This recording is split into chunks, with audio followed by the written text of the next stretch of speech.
très beau le tableau. Toujours en quête de connaissances culturelles, vous avez dû remarquer que le décor a changé, mais ne vous inquiétez pas, vous êtes toujours dans le cadre du magazine Culture 7 le Mag. Allons-y comprendre pourquoi nous sommes là. Voici avant tout le sommaire. Au sommaire de Culture 7 le Mag, des ados égyptiens pauvres rêvent de célébrité. Un artiste irakien imagine une combinaison anti-bombe, une initiative qui est la bienvenue en Irak. En Afrique du Sud, des étudiants se lancent en prière pour la fin des tensions linguistiques. Culture 7 vous amène à la découverte de l'art traditionnel à travers des œuvres d'art avec le commerçant Ndiaye. Voici pour le sommaire, vous êtes sur Culture 7 le Mag. Vous avez regardé le sommaire, un sommaire qui annonce du bon contenu, c'est ça exactement Culture 7 le Mag. Comprendre notre présence ici dans ce box qui fait dans la vente des œuvres d'art, c'est avec Monsieur Ndiaye que nous allons nous entretenir dans le cadre de la deuxième partie de ce numéro.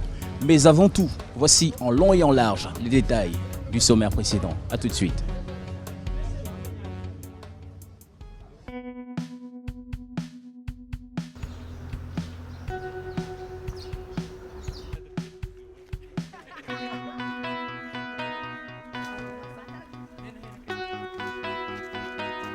Changement de garde-robe dans un parc huppé du Caire, ces ados égyptiens se font beaux pour l'objectif. Leur rêve, devenir des stars et partir à la chasse aux likes sur les réseaux sociaux. En multipliant les poses dans des endroits chics et avec des vêtements à la mode, ils espèrent un jour être repérés pour tourner dans des pubs ou être appelés pour un casting. Même si leurs vêtements ne sont pas pour tous les goûts.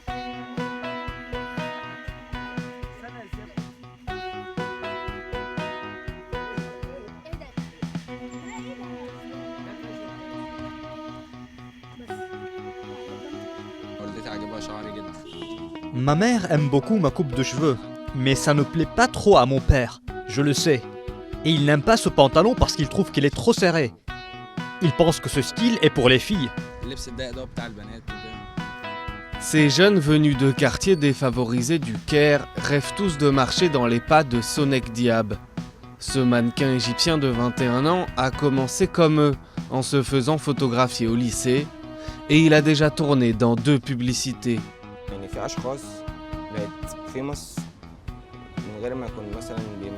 Il y a des gens en Égypte qui deviennent célèbres sans chanter ou être acteurs, juste parce qu'ils sont photographiés, parce qu'ils prennent soin d'eux avec un bon photographe qui fait une belle photo, propre. Donc ils commencent à être célèbres, à recevoir des likes sur leurs photos. Et beaucoup des jeunes mineurs en Égypte veulent faire pareil.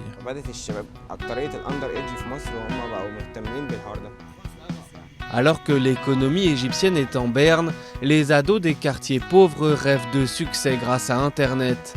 Sur Facebook et Instagram, des comptes spécialisés ont même été créés.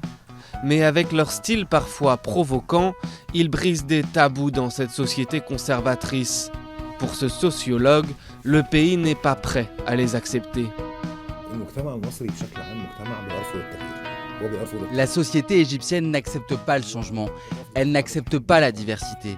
Parfois, ce rejet se transforme en violence.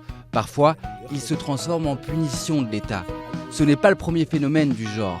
Dans les années 90, l'État a déjà accusé des jeunes qui jouaient du heavy metal d'être des adorateurs du diable et il les a emprisonnés.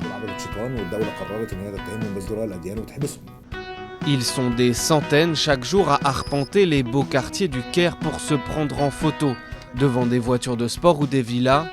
Seul espoir de succès pour ces jeunes sans avenir, alors que les 10-24 ans représentent un tiers de la population égyptienne.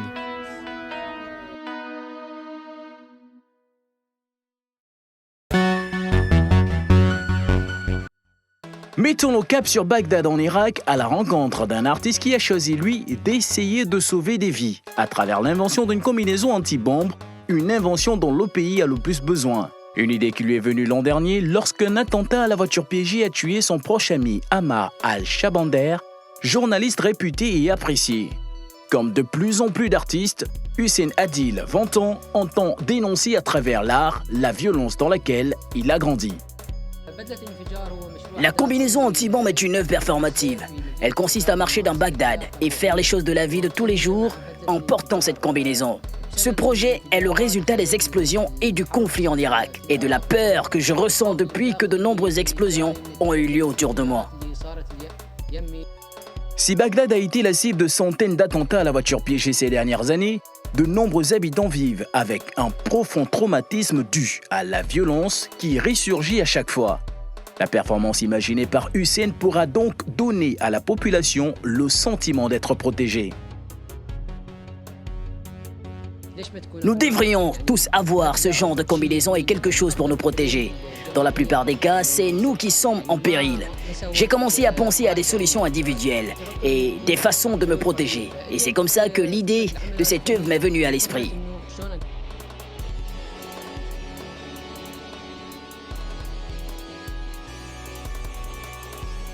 Une combinaison qui procure une toute autre silhouette, Hussein Adil prévoit de renouveler sa performance dans plusieurs endroits de la capitale et de conclure l'expérience par une exposition photographique.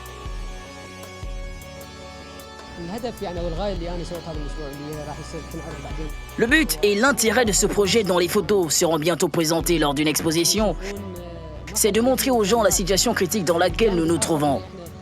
Je voulais implanter cette question dans l'esprit des gens. Que c'est à ça que nous risquons de tous ressembler un jour, à cause des circonstances actuelles.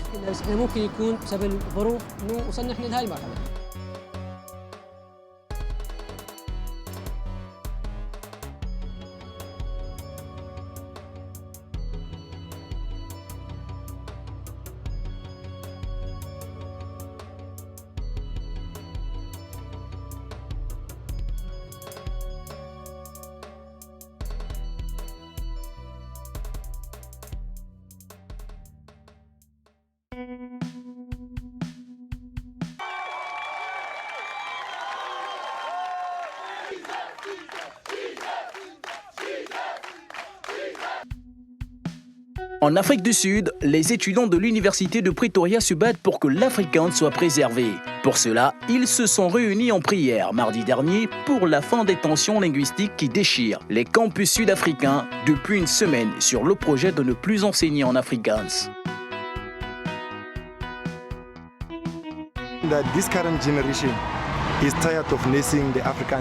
La génération actuelle en a marre de protéger les Afrikaans. On en a marre de ce privilège blanc. Ils sont autant déterminés à dire que l'Afrikaans restera qu'on ne l'est à l'éradiquer. We are very passionate of saying that the Afrikaans will be eradicated. Look, even you can check their mobilization. Écoute, si tu regardes la mobilisation, il n'y a que des blancs afrikaners. La majorité, la totalité en fait. Mais quand tu regardes de notre côté, nous avons aussi des blancs parce qu'ils comprennent notre cause. Nous demandons du changement. On ne dit pas qu'on supprime la langue maternelle. Ils peuvent toujours l'utiliser à la maison. Ce n'est pas pour leur interdire de parler cette langue sur le campus. Ils peuvent toujours l'utiliser entre eux. Mais ce qu'on dit, c'est qu'ils n'auront pas de cours en afrikaans. But what we are saying is that they are not going to be taught in Afrikaans. Rappelons que l'Afrikaans est une langue germanique issue du néerlandais parlée en Afrique du Sud et en Namibie, notamment par les Afrikaners. Le mot Afrikaans, signifiant africain en néerlandais, est l'une des 11 langues officielles de l'Afrique du Sud. L'Afrikaans souffre depuis la fin de l'apartheid de la concurrence de l'anglais promu par le gouvernement de l'ANC. Langue quasi exclue au niveau de l'administration nationale, elle conserve tout de même dans les administrations provinciales une place importante et une grande capacité de diffusion dans le privé. Autrefois langue de l'oppresseur et des métis opprimés, elle est désormais perçue dans l'Afrique du Sud, post-apartheid, comme une langue moderne. Son utilisation par la jeunesse afrikaner et les autres communautés sud-africaines a permis de redorer son blason. Malgré la concurrence de l'anglais, son dynamisme démographique lui permet de continuer à occuper une place prépondérante dans le paysage sud-africain. L'Afrikaans est notre langue. Pourquoi nous ne pouvons pas nous battre pour la protéger ?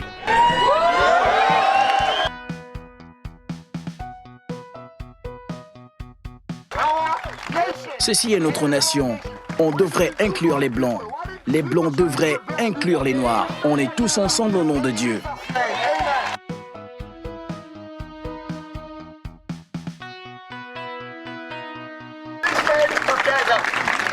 On est unis, amen. Un Blanc en Afrique du Sud a un avenir, amen. Un enfant noir en Afrique du Sud a un avenir. Amen. Tout le monde a un avenir et on doit être très unis et le clamer haut et fort. Si l'Afrikaans est d'une influence importante en Afrique du Sud, espérons que la lutte menée par les uns et les autres quant à sa protection donnera satisfaction à tous.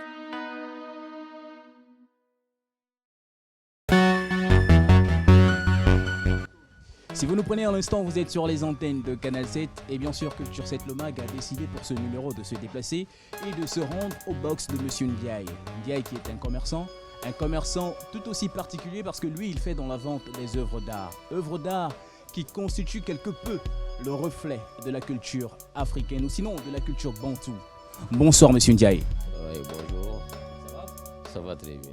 Alors, Culture 7 le Mag a fait le déplacement expressément pour vous. Alors, Monsieur Ndiaye, vous faites dans la vente des œuvres d'art. Et ma première question, ce serait de savoir, est-ce que quand on est commerçant faisant dans les œuvres d'art, il faut automatiquement ou sinon obligatoirement connaître l'origine même de ces œuvres? Je vous réponds oui, parce que quand on a dit résident un peu là, on connaît quand même un peu les objets d'art. C'est qu'on vendait sur les pierres de Migo qu'on fabriquait les tableaux et sur les masques qu'on vendait, les masques francs et les masques Pounou, masques Teke, et masques Koile et masques Sira, tout ce qu'on vendait ici, les masques.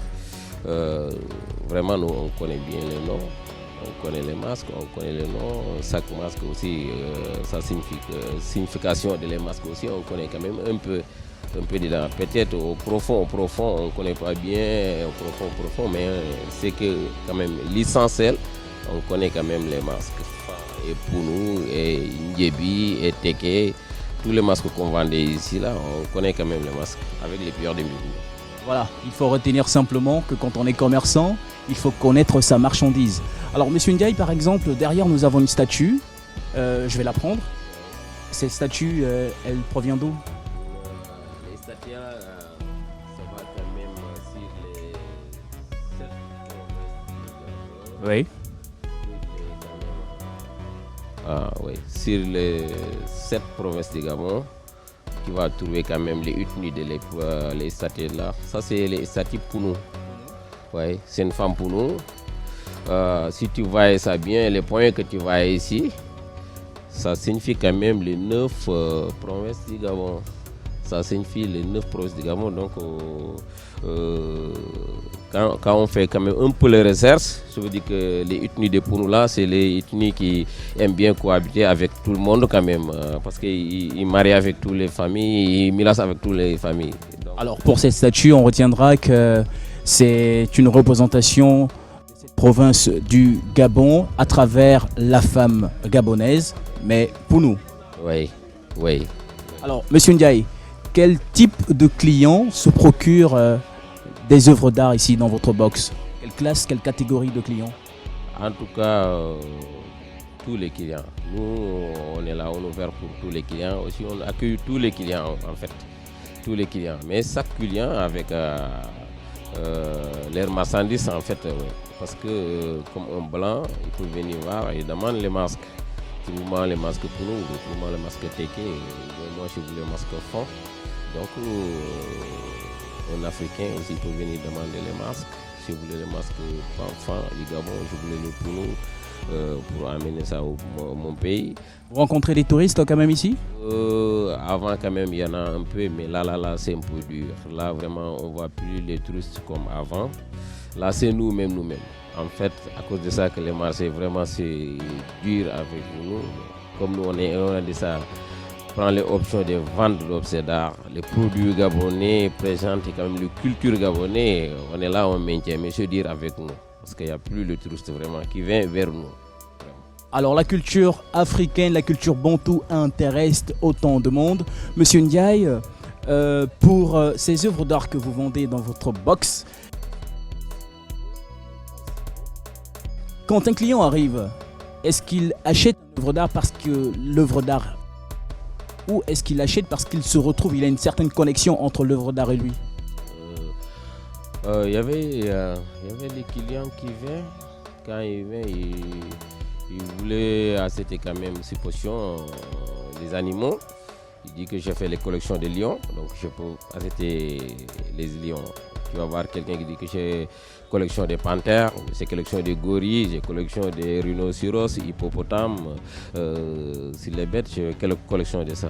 Mais la majorité des clients qui viennent ici, vraiment, ils achètent les articles pour ouvrir sa cadeau. Vraiment, c'est ça, c'est notre client qui est plus nombreux quand même, qui vient acheter quelque chose pour ouvrir les cadeaux. Ni les colliers, ni les bracelets, tout ça là, ils achètent ça pour ouvrir sa cadeau quand même. Alors, est-ce que ces œuvres d'art sont utilisées à titre décoratif seulement? Oui, je peux dire oui, parce qu'il y a les gens qui achètent ça vraiment pour décorer la maison, ou décorer les bureaux, ou décorer le couloir. Donc quand tu ouvres sa cadeau quelqu'un aussi, il met ça quelque part que vraiment que proche que tout le monde voit ça. Ça c'est venu de où? Tu dis oh ça c'est venu de Gabon. Si possible, ça c'est un tableau en pierre de Mbigou, ça venait de Gabon, vraiment, oh, waouh, ça c'est très joli. En plus, c'est aussi la pierre de Mbigou qu'on vendait là, c'est ça qu'on a travaillé, tout ça que tu vois là, les tableaux, tout ça là, c'est avec la pierre de Mbigou, vraiment c'est ça. Je voudrais revenir sur la commercialisation des œuvres d'art. Est-ce que quand vous vous procurez ces œuvres d'art, est-ce que ceux qui vous fournissent prennent le temps quand même de vous donner quelques explications sur ces œuvres? Les objets d'art, c'est qu'on vend ici, tout ça là, on fabrique ça ici. Les bois, on fabrique ça ici. Les pierres d'Mbigou, on fabrique ça ici. Donc tout ça là, c'est sur place. Là où on est là, si tu veux, même 1000 tableaux, 2000 tableaux, je vais faire la commande, je vais te dire, donne-moi, laisse-moi quelques jours, je vais faire ça, je vais te libérer ça. Donc tout ça là, on fabrique ça sur place. Ni les tabourets, ni les cesses, tout ça, on fabrique ça sur place. Tout c'est ici, on fabrique ça là.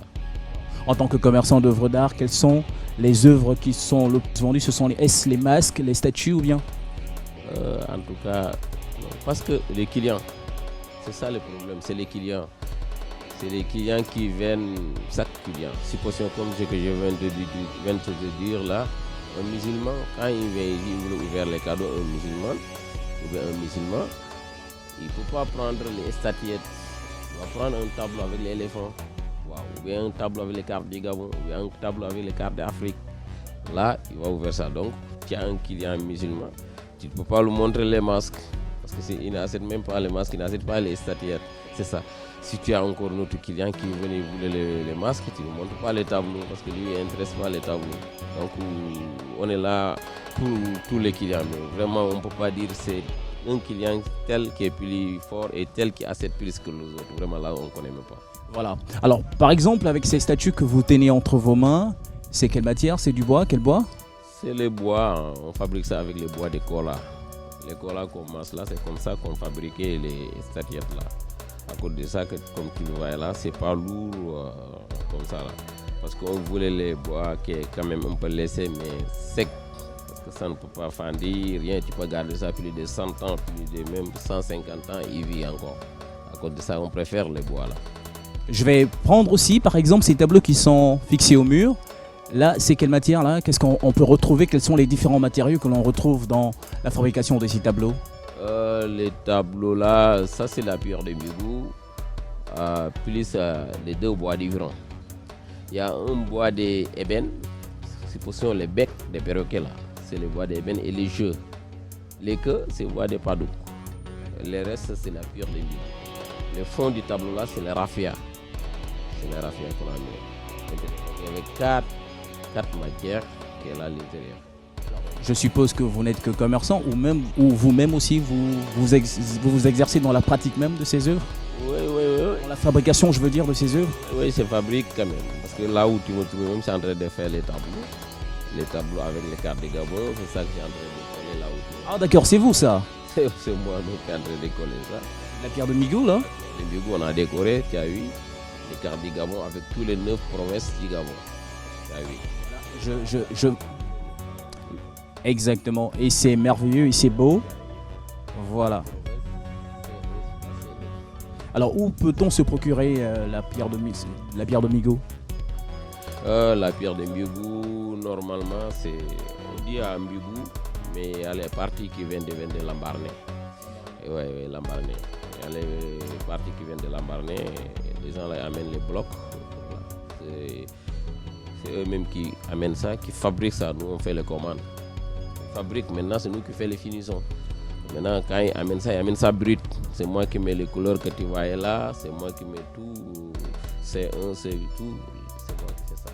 Alors, on a pour habitude de constater que lorsqu'il s'agit des œuvres d'art et lorsqu'il s'agit de culture, c'est beaucoup plus les Européens qui viennent se procurer ces œuvres et les Africains un peu moins.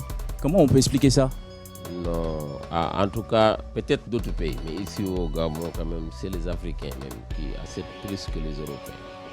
Parce que les Européens ils viennent, peut-être comme ils viennent plus comme les touristes, vraiment, ils ne viennent plus comme avant. Peut-être c'est ça.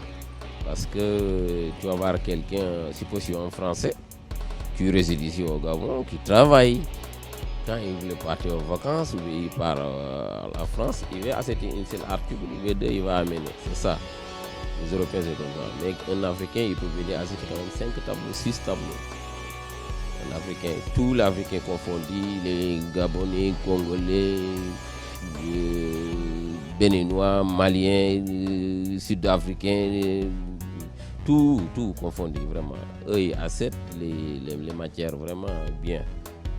Voilà, merci Monsieur Ndiaye. Alors, avant de terminer, Monsieur Ndiaye, j'ai envie de vous poser une question qui est peut-être drôle. Les musulmans, ils se retrouvent dans ces œuvres d'art que vous vendez, par exemple? Oui, il y avait les musulmans, oui. Parce que c'est leurs marchandises beaucoup même ici avec moi. C'est pour les musulmans. Les musulmans, ils achètent beaucoup les colliers, les bracelets, les plateaux de fruits, les sous-tasses, les bols, les assiettes, les saladiers, avec les cuillères à salade, les tabourets que tu vois, les 16 que tu vois là, les tableaux avec les cartes d'Afrique, les tableaux avec les cartes du Gabon. Les musulmans achètent beaucoup de matières avec nous, sauf seulement les statuettes et les masques. Alors, Monsieur Ndiaye, pour finir, s'il y avait un message à passer aux téléspectateurs de Canal 7 quant à la culture africaine reflétée à travers ces œuvres d'art que vous vendez, ce serait lequel ce message? Quel message que je vois vraiment, seulement les messages là, donc je vais transformer ça comme une doléance. Parce que nous, on est là ici au Libreville. On veut dire que vraiment, on est Gabonais parce qu'on vit ici. On est là, on réside ici, on travaille ici. Il y a les autres étrangers qui travaillent sur l'autre côté. Nous, on est là sur les cultures gabonaises, pour véhiculer les cultures gabonaises. Normalement, on devait quand même nous aider entre nous et les ministères, quelque chose qu'on va quand même attacher avec eux. S'il y a les foires internationales partout dans le monde, ils vont nous solliciter, on va partir quand même pour montrer les cultures gabonaises. Parce que moi que tu vas là, je vais te montrer ici tous les masques, les choses des Gabonais, qu'il y avait les Gabonais même, des Nissas qui est là ici, même qui ne connaissent même pas. Donc, si c'est là maintenant, je parti en États-Unis ou en la France ou Belgique ou partout ailleurs pour présenter la culture gabonaise, c'est les couleurs des Gabon qui m'amènent là-bas. C'est pas les couleurs du Sénégal qui m'amènent là-bas. C'est pas les cultures gabonaises. Parce que si au niveau du Sénégal, je ne connais même pas les choses là, les cultures là.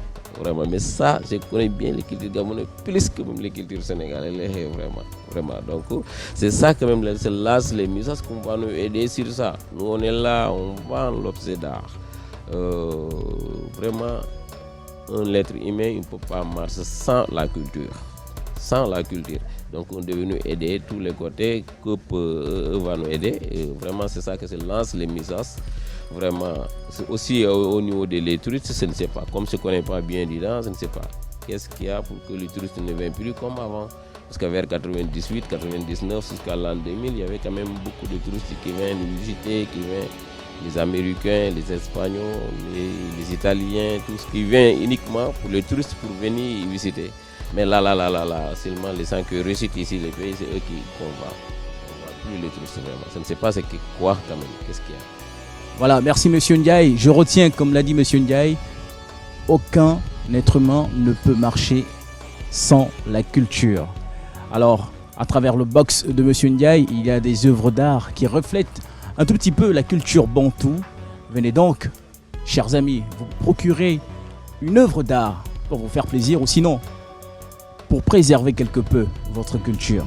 A très bientôt, merci. C'était Culture 7 le mag. Ciao, ciao.